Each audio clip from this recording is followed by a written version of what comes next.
नमस्कार, न्यूज मराठी 24/7 च्या महाराष्ट्र बुलेटिन मध्ये आपल्या सगळ्यांचं स्वागत। छत्रपती संभाजीनगर जिल्ह्यातील कन्नड तालुक्यात पिंपरखेड येथील शेतकरी दिगंबर सपकाळ यांचं आमरण उपोषण 7व्या दिवशीही सुरू आहे।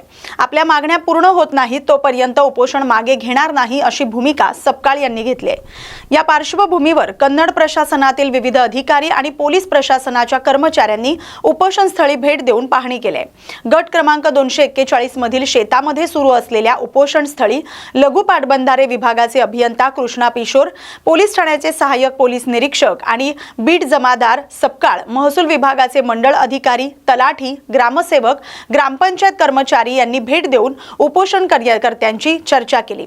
मात्र अधिकाऱ्यांकडून लवकरच प्रश्न सोडवू अशी आश्वासनं दिली जात असली तरी अद्याप ठोस कारवाई झालेली नसल्याचा आरोप उपोषणकर्त्यांनी केलाय। त्यामुळे दिगंबर सपकाळ आपल्या भूमिकेवर ठाम आहेत। सलग 7 दिवस अन्नत्याग केल्याने दिगंबर सपकाळ यांच्या प्रकृतीवर परिणाम होतोय।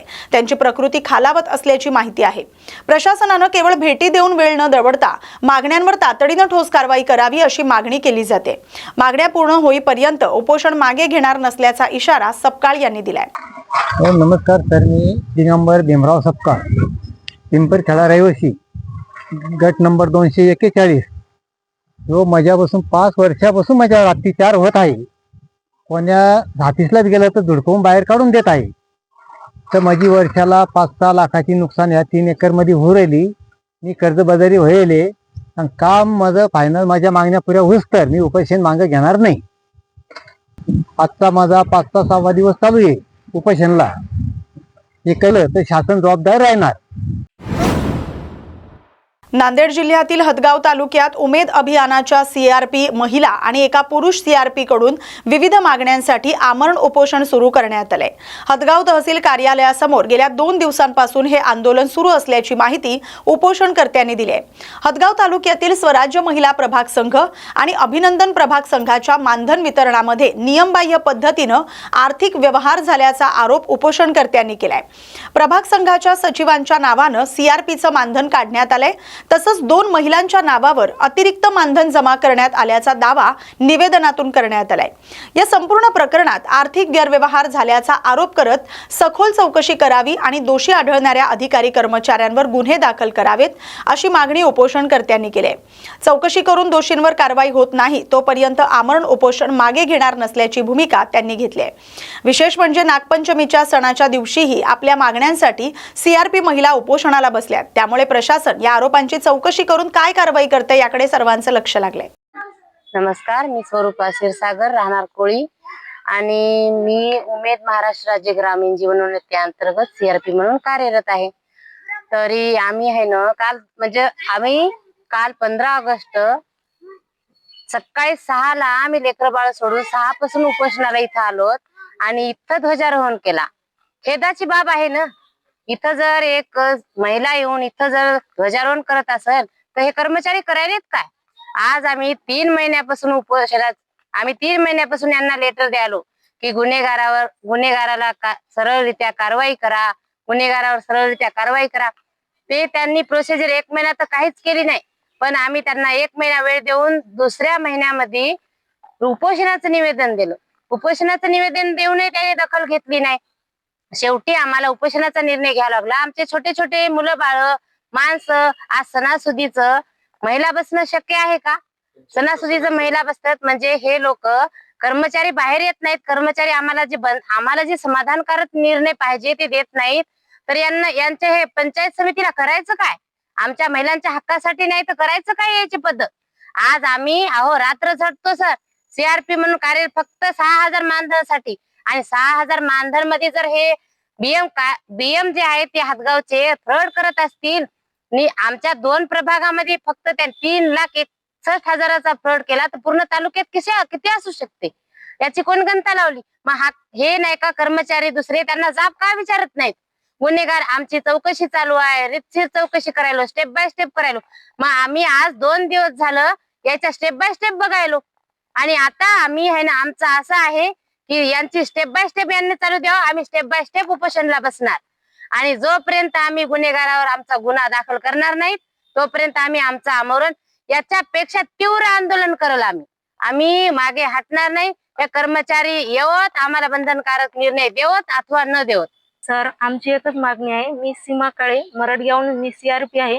तर आमच्या तालुक्यामध्ये 6 प्रभाग आहेत. त्या 6 प्रभागापैकी 2 प्रभागामध्ये म्हणजे निवगा आणि मनाठा या 2 प्रभागामध्ये आमच्या CRP मानधनामध्ये त्या फ्रॉड केलेला आहे सर. आणि आम्ही नाही का इथं काल 15 ऑगस्ट पासून इथं आम्ही बसलेले आहोत. आमच्या CRP इथं बसलेले आहेत उपोषणासाठी. आम्ही त्याला आज 1.5 महिन्याच्या आधीच 1.5 महिना झाला आम्ही निवेदन दिलं त्याला उपोषणाला बसायचं म्हणून. पण त्यांनी नाही का आमचं निवेदनाचं काही म्हणजे चौकशी केली म्हणतात. पण त्या आमचं म्हणणं एवढंच आहे की त्या चौकशी केली त्या याच्यावर त्या दोषीवर कारवाई झाली पाहिजे हे आमचं सर्व महिलांचं म्हणणं आहे. सर, पण सर याच्यामध्ये जर म्हणजे BMM आहेत ना सर, हा तालुक्याचे. आता पुढची मागणी काय असेल तुमची? सर, आमचं काहीच नाही. त्यांनी आमच्या याच्या पेमेंट शीट मध्ये फ्रॉड केला ना सर. तर असं संबंधितावर कारवाई केली पाहिजे एवढंच आमचं म्हणणं आहे. 6 पैकी 2 प्रभागामध्ये 3.5 लाखाचा गैरव्यवहार केला सर. तालुक्यामध्ये पूर्ण भरच असू शकते. आलते ना सर, पण आमच्या मान्यतेनुसार लागलाच नाही सर निर्णय. आम्हाला ते भेटलाच नाही सर. समाधानकारक निर्णय केला नाही. नुसते आश्वासन देतात सर ते. खानदेशातील पारंपरिक आणि श्रद्धेचा उत्सव म्हणून ओळखला जाणारा कानुबाई माता उत्सव यंदाही मोठ्या उत्साहात साजरा होतोय. या उत्सवानिमित्त नोकरी व्यवसायानिमित्त विविध ठिकाणी असलेले कुटुंबीय आपल्या घरी एकत्र येतात. त्यामुळे घराघरात आनंदाचं आणि उत्साहाचं वातावरण पाहायला मिळतं. रविवारी कानुबाई मातेची विधिवत स्थापना केली जाते. त्यानंतर रात्रभर जागरण, भजन, कीर्तन, नाचगाणी आणि विविध धार्मिक कार्यक्रमांचं आयोजन केलं जातं. महिला, पुरुष, ज्येष्ठ नागरिक, तरुण तरुणी मोठ्या उत्साहानं या उत्सवात सहभागी होतात. सकाळी पारंपरिक पद्धतीनं आज पूजा अर्चा करून कानुबाई मातेच्या मूर्तीचं विधिवत विसर्जन केलं जातं. कुटुंबीय, नातेवाईक आणि आप्तेष्ट एकत्र असल्यानं या उत्सवाला धार्मिकतेसोबतच कौटुंबिक स्नेहाचीही जोडी मिळते. कानुबाई उत्सव हा खानदेशातील संस्कृती, परंपरा आणि कौटुंबिक एकोप्याचं प्रतीक मानला जातो. बदलत्या काळातही नव्या पिढीकडून ही परंपरा उत्साहानं जपली जाते असं चित्र दिसतंय. दरवर्षीप्रमाणे या खानदेशाची कुलदेवता कानुबाई माता जे वडोपार्जेपासून हा परंपरा चालू आहे. हा परंपरेचा हेतू एकच आहे की सालाबादाप्रमाणे कानुबाई मातेचा उत्सव या श्रावण महिन्यामध्ये होत असतो. आणि हा हेतू फक्त जुन्या लोकांनी एकच लावून ठेवलेला आहे की एक दूर जे आपल्या कोण भावबंडकी, कोण सुरतला गेलं आहे, कोण मुंबईला गेलं आहे, कोण कल्याणला गेलं आहे, कोण नंदुरबारला, कोण शिंदखेड्याला, कोण दोंडाच्याला, हे सर्व भावबंडकी कोणाचं मन दुखलं असेल, कोणाचं काय झालं असेल, हे कानुबाई मातेचा परंपरा एक अशी आहे की सर्व भावबंडकीचे जेवढे दुःख आहेत तेवढे सर्व ही कानुबाई माता दूर करते आणि सर्व भावबंडकीला एक करते. त्याच्यासाठी हे जुन्या लोकांनी ही परंपरा लावून ठेवलेली आहे. कानुबाई माता की रविवारी सायंकाळी 4:30-5 वाजेच्या दरम्यान कानुबाई मातेची स्थापना होते आणि सोमवारी सकाळी 7:30-8च्या दरम्यान कानुबाई मातेला बाहेर काढलं जातं आणि 12-1 वाजेपर्यंत विसर्जन होतं. हे कानुबाई मातेची परंपरा अशी आहे. शनिवारीच्या दिवशी भाजी भाकरचा रोट म्हणतात. त्याला सर्व भाजी भाकरचे रोट सर्व भावबंडकी त्या दिवशी पण गोळा होते. आणि सायंकाळी भाजी भाकरचा रोट झाल्यानंतर रात्री 9 वाजता गहू दळण्याचा कार्यक्रम होतो. सर्व भावबंडकी एकत्र येतात आणि गहू दळण्याचं काम करतात. त्यानंतर गहू दळणं झाल्यावर रविवारी कानुबाई मातेला स्थापना केली जाते. सायंकाळी मातेचं पूजन केलं जातं, नैवेद्य दाखवलं जातो आणि मग सोमवारी मातेचं विसर्जन केलं जातं. सर्व भावबंडकी लोक सर्व एकत्र येतात. सर्वजण गाणे म्हणतात, कोण नाचतं, कोण फुगड्या खेळतं. बाकीचा अजून भगत लोक पण येतात. भगत लोकांची बाकीचे कार्यक्रम होतात. बाकी गाणे म्हणणारे पण येतात, ते पण गाणे म्हणण्याचा कार्यक्रम करतात आणि सर्व भावकीतले लोकसुद्धा गाणे म्हणतात आणि सर्व आनंद साजरा करतात. नाशिक शहरातील रस्त्यांच्या दुरवस्थेवरून शिवसेना ठाकरे गटाचे नेते संजय राऊत यांनी प्रशासनावर जोरदार टीका केली आहे. रस्त्यांची पाहणी करताना रस्ते कमी आणि खड्डेच जास्त दिसतायत असा टोला त्यांनी लगावलाय. खड्ड्यांच्या प्रश्नावर शिवसेना सातत्याने आवाज उठवते. युवा सेना प्रमुख आदित्य ठाकरे यांनी देखील नाशिकमध्ये येऊन रस्त्याची पाहणी केली आहे असं राऊत यांनी सांगितलंय. खड्ड्यांच्या प्रश्नावर मोठ्या प्रमाणात मोर्चा काढून प्रशासनाला जाब विचारणार असल्याचंही त्यांनी स्पष्ट केलंय. रस्त्यांच्या दुरवस्थेमुळे अपघात, मृत्यू आणि नागरिकांना होणाऱ्या त्रासाला प्रशासन जबाबदार असल्याचा आरोप राऊत यांनी केलाय. ठेकेदारीच्या माध्यमातून गैरप्रकार होत असल्याची शंकाही त्यांनी व्यक्त केली आहे. दरम्यान रस्त्याच्या कडेला भाजीपाला आणि फळ विक्री करणाऱ्या व्यावसायिकांनाही खराब रस्त्याचा फटका बसतोय असं राऊत म्हणाले. या व्यावसायिकांना नुकसान भरपाई देण्याची मागणी त्यांनी केली आहे. महापौरांनी रस्त्यावर उतरून पाहणी केली तर त्याला नौटंकी म्हटलं जातं, मग त्यांनी प्रत्यक्ष रस्त्यावर येऊन पाहणी करायची नाही का, असा सवाल संजय राऊत यांनी उपस्थित केलाय. प्रभु श्री राम का अगर वास्तव्य कहाँ रहा है सबसे ज़्यादा, वो नासिक नगरी में रहा है, जिसे हम पंचवटी कहते हैं. आज उस शहर की हालत देखिए, रास्ते नहीं है, कोई नियोजन नहीं है. यहाँ अब कुंभ होने वाला है. हजारों गड्ढे में 10 लोग अब तक मारे गए हैं. 10 लोग अब तक गड्ढे में मारे गए एक्सीडेंट में. 500 से ज़्यादा लोग एक्सीडेंट में अस्पताल में भर्ती है. ऑपरेशन सिंदूर जो हुआ भारत की तरफ से, उसमें भारत के 6 जवान शहीद हो, 6 जवान मारे गए. लेकिन यहाँ इस प्रति अयोध्या में क्या यहाँ का जो प्रशासन है, यहाँ की जो महानगर पालिका है, उसके मेयर है, उनको शर्म नहीं आती है देखते हुए, या दिल में उनके चोट नहीं लगती? 10 लोग आपके शहर के मारे गए, आपकी संवेदना मर गई, आपको मन नहीं है, हृदय नहीं है, तो आज मोर्चा निकालेंगे हम. कुंभ होने वाला है, साधु संत आएंगे पूरे देश से. आप उसमें भी पैसे का गैरव्यवहार कर रहे हो. 15,000 करोड़ का बजट था, अब लगभग 50,000 करोड़ के ऊपर चला गया. हर टेंडर में कमीशनबाजी है यहाँ के मंत्री की, जिसे हम यहाँ के चंपत राय बोलते हैं. वहाँ के चंपत राय ने दुर्योधन का साम्राज्य वहाँ निर्माण किया है. यहाँ के चंपत राय ने अपना दुर्योधन का साम्राज्य निर्माण किया है. तो आज जो मोर्चा निकलेगा, ये इशारा है, चेतावनी है. उसके बाद यहाँ के जो कॉरपोरेटर्स है, उनके घर के बाहर हम आंदोलन करेंगे. जनता को लेकर बताएंगे जनता की आवाज क्या होती है. मुंबईमध्ये सुद्धा करवाढीचा प्रस्ताव ठेवण्यात आलेला आहे. मुंबईकर केंद्रीय सामाजिक न्याय राज्यमंत्री आणि रिपब्लिकन पार्टी ऑफ इंडियाचे आठवले गटाचे अध्यक्ष रामदास आठवले यांनी चिपळूण दौऱ्यात अभिजित दिपके यांच्या भूमिकेचं कौतुक करत त्यांना आपल्या पक्षात प्रवेशाची ऑफर दिली आहे. अभिजित दिपके यांनी आरपीआय मध्ये यावं असं आवाहन आठवले यांनी केलंय. अभिजित दिपके यांच्या आंदोलनावर प्रतिक्रिया देताना जंतर मंतरवरील आंदोलन शांततापूर्ण पद्धतीनं व्हायला हवं होतं असं आठवले म्हणाले. पक्ष प्रवेशानंतरही आंदोलन करण्याबाबत त्यांनी भूमिका स्पष्ट मांडत काही अटी शर्तींवर दिपके यांना पक्षात प्रवेश दिला जाऊ शकतो असं त्यांनी सांगितलंय. यावेळी रामदास आठवले यांनी दलित समाजातील तरुणांनी शासनाच्या विविध योजनांचा लाभ घेऊन स्वतःच्या पायावर उभं राहावं असं आवाहन केलंय. तसंच कोकणचा पर्यटनाच्या माध्यमातून विकास झाला पाहिजे अशी अपेक्षाही त्यांनी व्यक्त केली आहे. कोकणाचा माणूस जो नोकरदार आहे, कोकणातला जो आमचा तरुण आहे, त्यांनी आपले उद्योग चांगल्या पद्धतीने टाकत असं एक आपलं मत आहे. त्यानंतर आता एक तर काँग्रेस जनता पार्टी जी आहे आपल्या अभिजित दिपकेंनी गेलेली, तर माननीय चंद्रकांत जे सुप्रीम कोर्टाचे चीफ जस्टिस आहे, त्यांनी सांगितलं की माझ्या वक्तव्याचा विपर्यास करण्यात आला. काँग्रेस मी म्हणालो होतो, आता त्या काँग्रेसच्या नावाने अभिजितनी ती पार्टी सुरू केलेली आहे.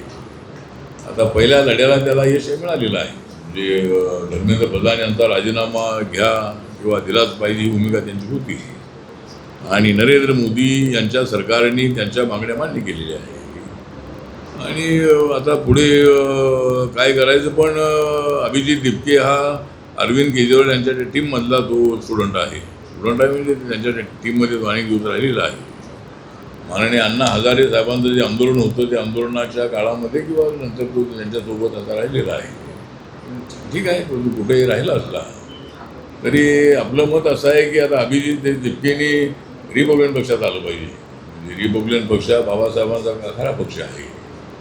रोज एखादा पक्ष काढून उपयोग नाही, पण त्यांनी तो पक्ष काढल्यामुळं नीट एक्झाममध्ये झालेल्या पेपर फुटीचा मोठ्या प्रमाणामध्ये इम्पॅक्ट जो आहे, हा इम्पॅक्ट हा घराघराशी पोचलेला होता आणि पेपर लीक होणं अत्यंत अयोग्य आहे. अनेक वेळेला पेपर लीक होत आहे.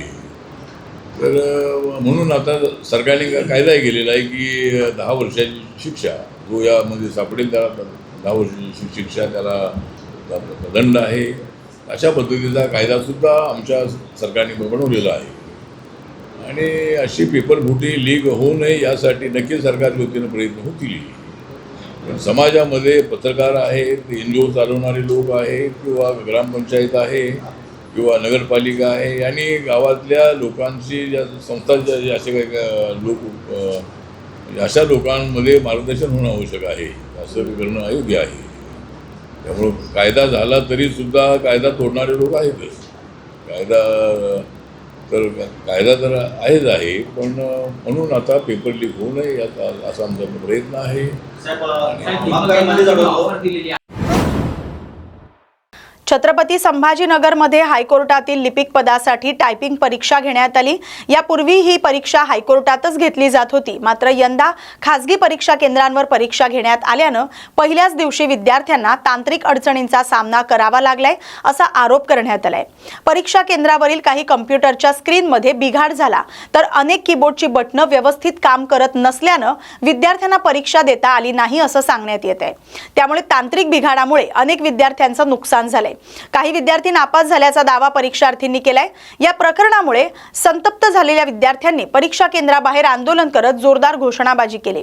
यावेळी पोलिसांकडून विद्यार्थ्यांवर दबाव टाकण्याचा प्रयत्न झालाय असा आरोपही विद्यार्थ्यांनी केलाय. दरम्यान विद्यार्थ्यांशी चर्चा करण्यासाठी परीक्षा केंद्र किंवा प्रशासनातील कोणीही पुढे येत नसल्यानं विद्यार्थ्यांचा संताप आणखी वाढलाय. तांत्रिक अडचणींमुळे परीक्षा देताना अडथळा आलेल्या विद्यार्थ्यांची पुन्हा परीक्षा घ्यावी अशी मागणी विद्यार्थ्यांनी केली आहे. तसंच परीक्षा पूर्वीप्रमाणेच हायकोर्टातच घ्यावी आणि तांत्रिक बिघाडामुळे विद्यार्थ्यांचं झालेलं नुकसान भरून काढण्यासाठी प्रशासनानं योग्य निर्णय घ्यावा अशी मागणी परीक्षार्थींनी केली. मुलांना कीबोर्ड खराब आले. मी स्वतः ऍप्लिकेशन दिलं की मला प्रॉब्लेम आले. इवन माझा पॅसेज पूर्ण होऊन तेथे एरर दाखवला, पूर्ण रेड पॅसेज दाखवला. 28 चुका असताना माझा पूर्णपणे 0 मार्क्स दाखवले गेले आणि अर्ध्या मुलांना मार्क दाखवले गेले, अर्ध्या मुलांचे दिसलेच नाही. त्यानंतर लॉग इन एका इथे जर 10 मुलं बसले, एकाने लॉग इन केलं तर प्रत्येकाचा टायमर कसं काय सुरू झाला? जर मी लॉग इन केलंच नव्हतं तर माझं त्याच्यानंतर टायमिंग सुरू व्हायला पाहिजे. त्यांनी त्यांचं टायमिंग सगळ्यांच्या सोबत, एका मुलाने जरी लॉग इन केलं तर तो सगळ्यांचं सुरू होऊन गेला. त्यानंतर कीबोर्ड तर खराब आले, बटन एकदा दाबून राहिलं की तो तसाच, बाकीचं तुम्ही पॅसेज टाईप करा, काही नाही करा. आमचे कीबोर्ड आम्हाला अलाउ नाही केले जेव्हा त्यांना रिप्लेस केलं गेलं. मी सगळ्या मुलांचं बोलते, हा माझा एकटीचा प्रॉब्लेम नाही सांगता. त्यानंतर प्रिंट आउट जेव्हा आली आहे तर माझा 2 पेजचा पॅसेज झाला असताना माझा एकच पॅसेज दाखवला, तो पण अर्धवट. मी सही नाही केली, त्यांनी मला सहीसाठी फोर्स केला. माझा पॅसेज पूर्ण झाला. मी एवढा वेळ सकाळी पहिल्या शिफ्ट पासून तर आतापर्यंत टील तिथे होती. त्यांना मी ऍप्लिकेशन दिलं, कुणीही मला रिसिव्ह द्यायला तयार. थोडं समोर सर. हायकोर्टवाल्या एम्प्लॉईंना म्हटले की तुम्ही सही द्या, रिसिव्ह द्या. मागे सरका थोडं, इकडे वरती आणि मॅनेजमेंट मागे सरका थोडं, इथेच बघा, तुम्ही गोंधळ केला तर मी काय बोलतोय ते तुम्हाला समजणार नाही आणि तुमचं काय मला समजणार नाही. तुम्ही ज्या अवस्थेमध्ये होता त्याच अवस्थेमध्ये 10-12 वर्षामध्ये पूर्वी आम्ही होतो. त्याच प्रोसेसमधून आलो आहे, त्याच ॲडमिनिस्ट्रेशनमधून आलो आहे. तर तुम्ही थोडासा मुद्दा समजून घेण्याचा प्रयत्न करा. याच्यामध्ये ही काही कुठल्या सिव्हिल ॲडमिनिस्ट्रेशनची परीक्षा नाही, ऑनरेबल हायकोर्टच्या मार्फत होणारी परीक्षा आहे. याच्यामध्ये जे डिसिजन घेत असतात ते हायकोर्टची कमिटी घेत असते. आता याच्यामध्ये जे आपले जे प्रतिनिधी गेले होते त्यांनाही हा मुद्दा सांगितला होता ऑनरेबल PDJ सरांनी आणि तो मुद्दा मी तुम्हाला तोच मुद्दा रिट्रेट करणार आहे. माझा मुद्दा एवढाच आहे की आपण आहे ना थोडंसं लोकशाहीच्या मार्गाने आपल्याला हक्क आहे, अधिकार आहे, बरोबर आहे. सकाळपासून तुम्ही सर्वजण बसलेला आहे, सर्व प्रशासन इथंच आहे, परंतु जोही काही मुद्दा आहे त्याला म्हणजे within fraction of second, within 1 hour, within 2 hour काही गोष्टी होत नसतात. त्याला प्रोसिजर्स आहेत आणि याच्यामध्ये आपण जर समजा हा मुद्दा लावूनच धरला आणि वेटीसच धरण्याचा प्रयत्न केला तर ते मला वाटतं योग्य होणार नाही. आपण हे समजलं पाहिजे की प्रत्येक गोष्ट ग्रीव्हन्स एकदा मांडल्यानंतर त्याला काहीतरी वेळ दिला पाहिजे आणि त्यानंतर त्याच्यावर आपल्या मनाप्रमाणे नाही समजा डिसिजन झाला, आपण डिसिजन येण्याच्या अगोदर जर आपला काही एखादा ॲड्रेस किंवा ग्रीव्हन्स पुढे परत मांडत राहिला तर मला वाटतं ते जे आहे ते मी वाचून दाखवतो. तुमच्या तक्रारी मान्य उच्च न्यायालयाकडे कळवण्यात आलेल्या आहेत आणि मान्य उच्च न्यायालय याबाबत निर्णय घेईल आणि तो निर्णय उमेदवारांना कळवण्यात येईल. आता याच्यामध्ये मुद्दा असा आहे की निर्णय जो येईल तो तुम्हाला कळवण्यात येईल, पण तो निर्णय येण्याच्या अगोदरच जर आपण आपली भूमिका मांडली तर ते योग्य होणार नाही. आमची पोलीस प्रशासन म्हणून विनंती एवढीच आहे आपल्याला की आपण स्टुडंट हे सर्वांनी आम्ही फेस केलेलं आहे, तर आपण थोडासा संयम बाळगावा आणि निर्णय आल्यानंतर जे काय तुमचं म्हणणं आहे तुम्ही मांडू शकता. You are free. लोकशाहीमध्ये तो अधिकार आहे आपल्याला, परंतु त्याच्या अगोदर जर आपण या सगळ्या गोष्टी करू नये असं मला वाटतं आणि प्रशासनाला सहकार्य करावं.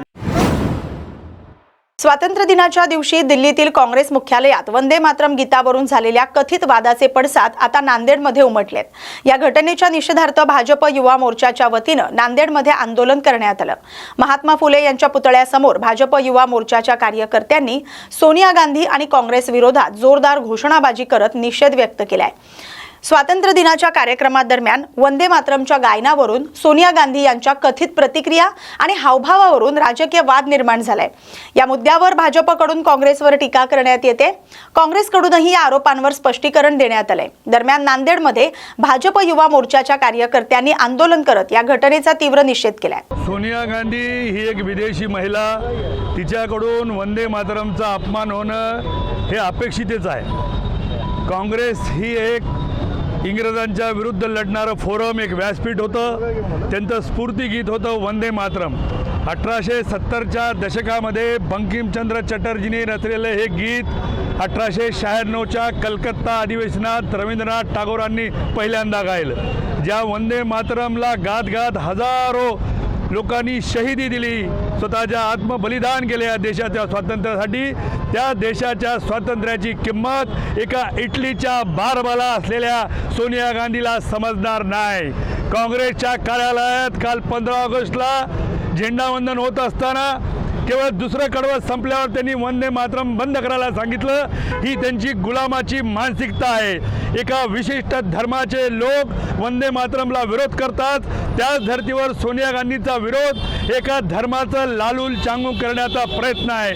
सोनिया गांधी ही इटलीची बारबाला आहे. डान्स बारमध्ये ती काम करत होती, त्याच्यामुळे भारतीय लोकांविषयी, भारतीय या गीताविषयी तिला बिलकुल काही प्रकारचं कौतुक आहे असं वाटत नाही. तिच्याकडून झालेलं कृत्य हे अपेक्षित आहे आणि समस्त भारतातील तमाम हिंदू आणि भारतवासी नागरिकांच्या वतीने आज भारतीय जनता युवा मोर्चा महाराष्ट्रात आणि देशामध्ये सोनिया गांधीचा तीव्र शब्दात निषेध करत आहे. बरं, काय मागणी काय राहील आता पुढे? मागणी ही राहील की देशाच्या संसदेने कायदा केला 28 जानेवारी 2026ला की हे 6 कडव्याचं गीत आता पूर्णपणे शासकीय कार्यक्रमात तुम्हाला म्हणावं लागेल. राष्ट्रगीताच्या आधी ते म्हणल्या जाईल, मग जनगणमन होईल. हा प्रोटोकॉल निश्चित झाल्यानंतर देखील जर एका पार्टीच्या कार्यालयामध्ये 2 कडवे झाल्यानंतर जर ते अडवत असतील तर सोनिया गांधी एका विशिष्ट धर्माच्या लोकाला जे वंदे मातरमला विरोध करतात त्यांना खुश करण्याचा व स्वतःच्या पप्पू असलेल्या लेकराला देशाचं नेतृत्व सोपवण्याचा केविलवाना प्रयत्न करत आहेत. तो प्रयत्न आम्ही देशवासी कधी यशस्वी होऊ देणार नाही. काल 15 ऑगस्ट देशाच्या स्वातंत्र्य दिनानिमित्त काँग्रेस पक्षाच्या ज्या म्हणजे चेअरपर्सन होत्या सोनियाजी गांधी यांनी काल अत्यंत चुकीच्या पद्धतीने जे वंदे मातरम जे गीत आहे ते नुसतं गीत नसून आमच्या देशाचं, देशवासियांचं, ज्यांनी या स्वातंत्र्याच्या लढ्यामध्ये बलिदान दिलेलं आहे त्या सर्वांचं आमचं प्रेरणेचं गीत असलेल्या या वंदे मातरम या गीताबद्दल काल 3ऱ्या कडव्यामध्ये 2रं कडवं चालू असताना त्यांनी ज्या प्रकारे ते गीत थांबवण्याचा प्रयत्न केला ते थांबवलं. त्याच पद्धतीने त्यांची मानसिकता, त्यांच्या पक्षाची मानसिकता यातून दिसून येते की त्यांनी म्हणजे एखाद्या विशिष्ट पक्षाला खुश करण्यासाठी या देशाच्या बलिदान केलेल्या जे स्वातंत्र्यासाठी लढलेले केलेल्या त्यांच्यासाठी जे प्रेरणागीत आपण वंदे मातरम हे गातो, त्या गीताला थांबून त्यांनी कुठंतरी बाकीच्या पूर्ण अखंड हिंदुस्थानाच्या लोकांच्या भावना दुखावलेल्या आहेत। त्यानिमित्ताने आम्ही आज या ठिकाणी भारतीय जनता पार्टी युवा मोर्चा नांदेड महानगरच्या वतीने या ठिकाणी निषेध करत आहोत आणि यानंतरही जर त्यांना व्यवस्थित जर लक्षात आलेलं नसेल तर आम्ही रस्त्यावर उतरून त्यांचा अजून कठोर शब्दामध्ये निषेध करू। मनोज जरांगे यांच्याविषयी द्वेषपूर्ण वक्तव्य करताना महिलांबद्दल अपशब्द वापरल्याचा आरोप करत नवनाथ वाघमारे यांच्या वक्तव्याचा सकल मराठा समाजातील महिलांनी निषेध नोंदवलाय। नांदेडमधील छत्रपती चौकात महिलांच्या वतीनं आंदोलन करत वाघमारे यांच्या वक्तव्याचा तीव्र निषेध करण्यात आलाय। मराठा समाजातील महिलांचा इतिहास हा शौर्य आणि पराक्रमाचा इतिहास राहिलाय।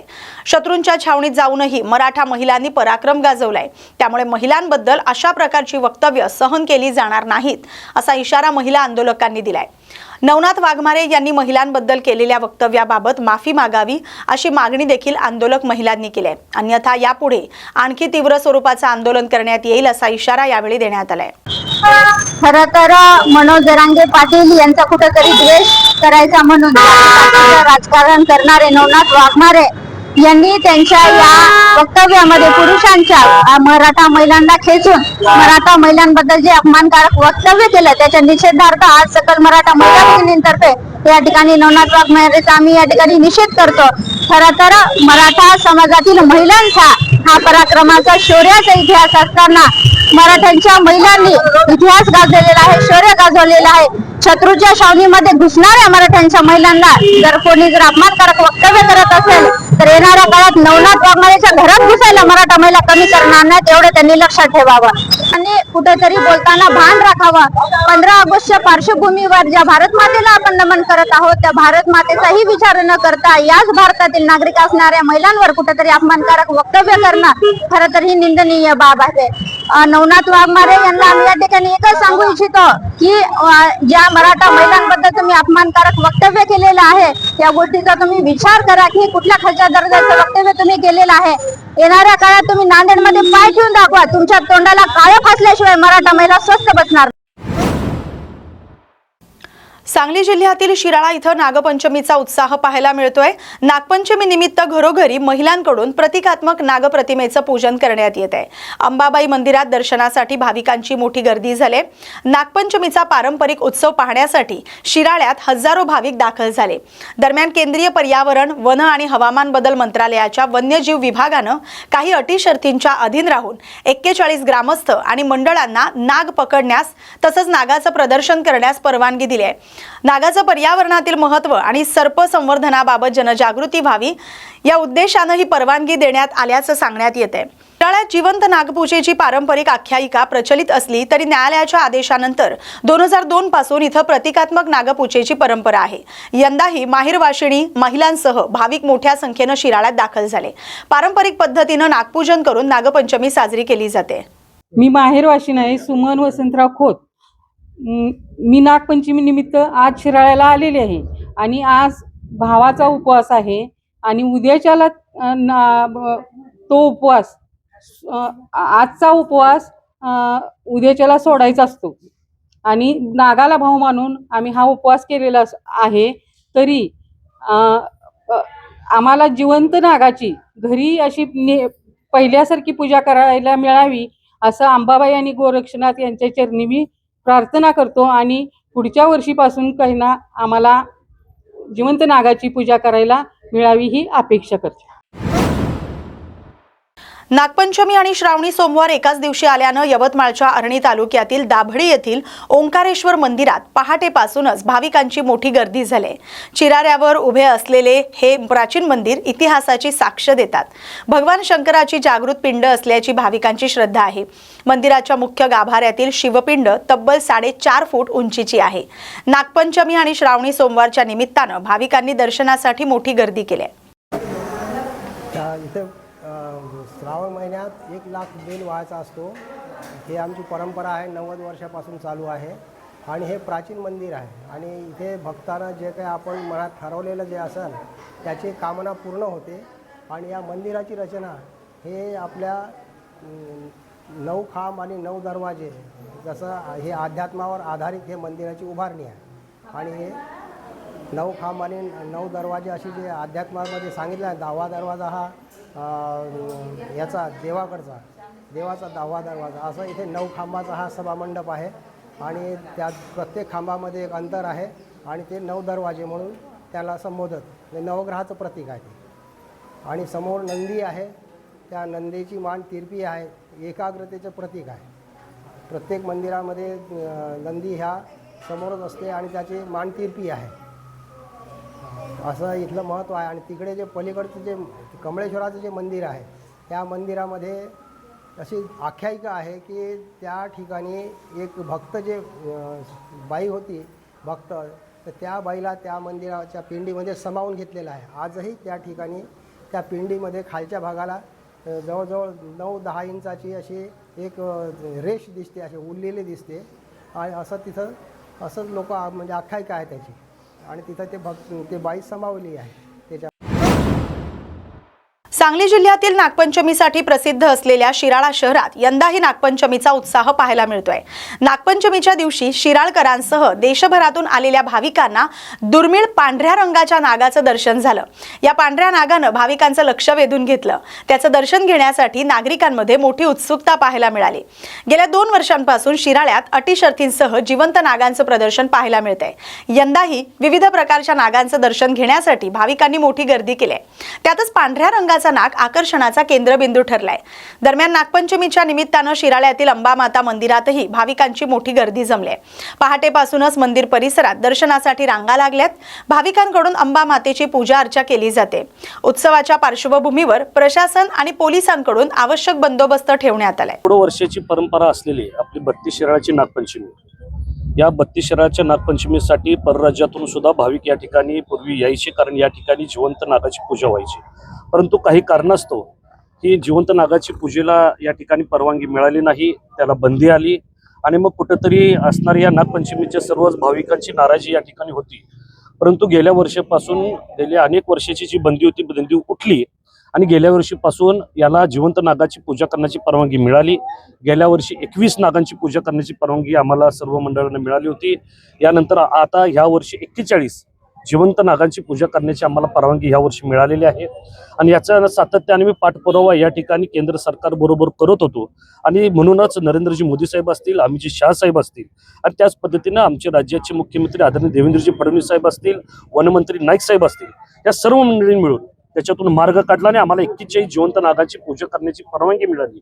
म्हणून एक वेगळं उत्साहाचं वातावरण ह्या शिराळाच्या पंचकृषीमध्ये आहे आणि त्याच पद्धतीनं सर्व भक्तांमध्येही आहे.